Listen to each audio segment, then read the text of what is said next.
প্রিয় দর্শক, আসসালামু আলাইকুম। হাসিনা আর যাই করুক, দেশের জন্য অনেক কাজ করেছে বলা পাবলিক গুলার জন্য একটা তথ্য জানিয়ে দিই, একটু ভালো করে শুনবেন। বাংলাদেশের বর্তমান ঋণ কত জানেন? 99.3 বিলিয়ন মার্কিন ডলার।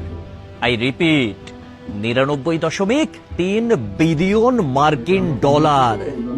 আর গত বছরে পাচার হয়েছে কত জানেন? 94 বিলিয়ন মার্কিন ডলার।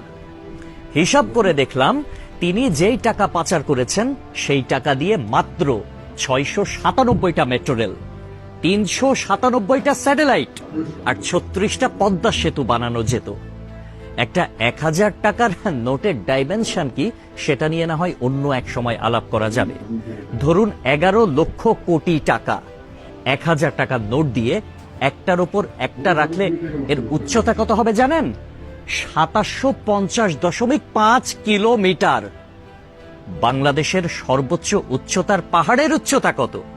1063 মিটার। এক লেয়ারে সাজালে এই টাকা জায়গা করে নেয় কত? 124.76 বর্গ কিলোমিটার। আর ঢাকার সাইজ মাত্র 306 বর্গ কিলোমিটার।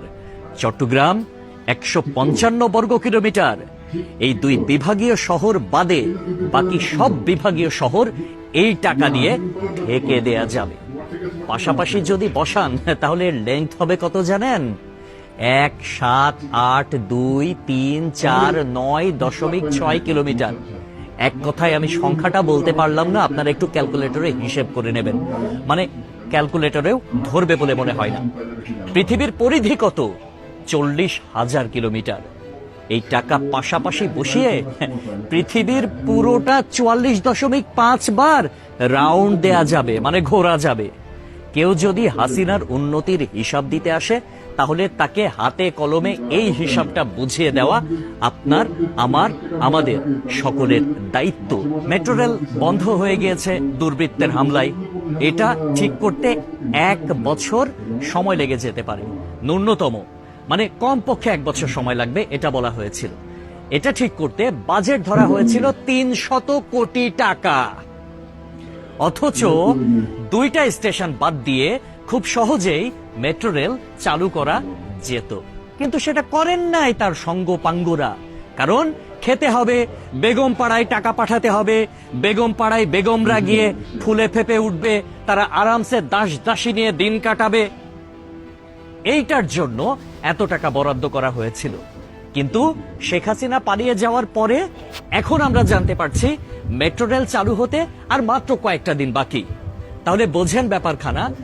আমাদের শিরা উপশিরা থেকে শুরু করে রন্ধ্রে রন্ধ্রে প্রত্যেকটা জায়গায় এইরকম চুরচামারির অভ্যাস। মানে দেশে উন্নয়ন হবে, উন্নয়নের আগে কে কয় টাকা ভাগ করে খাবে, এইটাই হচ্ছে তাদের টেন্ডেন্সি, এইটাই হচ্ছে তাদের মানসিকতা। পদ্মা সেতু হয়েছে কত টাকায় আপনারা সবাই ভালো করে জানেন। মেট্রো রেল হয়েছে কত টাকায় আপনারা সবাই জানেন। এলিভেটেড এক্সপ্রেস ওয়ের হিসাবটাও একটু গুগল করলে জানতে পারবেন। অথচ অন্যান্য দেশে এটার অর্ধেকও খরচ হয় না। তাহলে বাকি টাকা কই যায়? এক কথায় উত্তর, বেগম পাড়ায়। তবে একটা বিষয় ভালো লেগেছে, শেখ হাসিনা পলায়ন করেছে, কিছু নেতাকর্মী তারা বাংলাদেশে আটকা পড়েছে, তাদের বেগমরা কিন্তু ঠিকই বেগম পাড়ায় এখন আছে, আর তারা এই আমাদের অজ পাড়া গায়ে রয়ে গেছে। একটা কথা সব সময় মনে রাখবেন, পাপ বাপকেও ছাড়ে না। প্রকৃতি ছাড় দেয় কিন্তু ছেড়ে দেয় না। সবকিছুর হিসাব পয় পয় করে দিতে হবে একদিন। সবাই ভালো থাকবেন। আসসালামু আলাইকুম।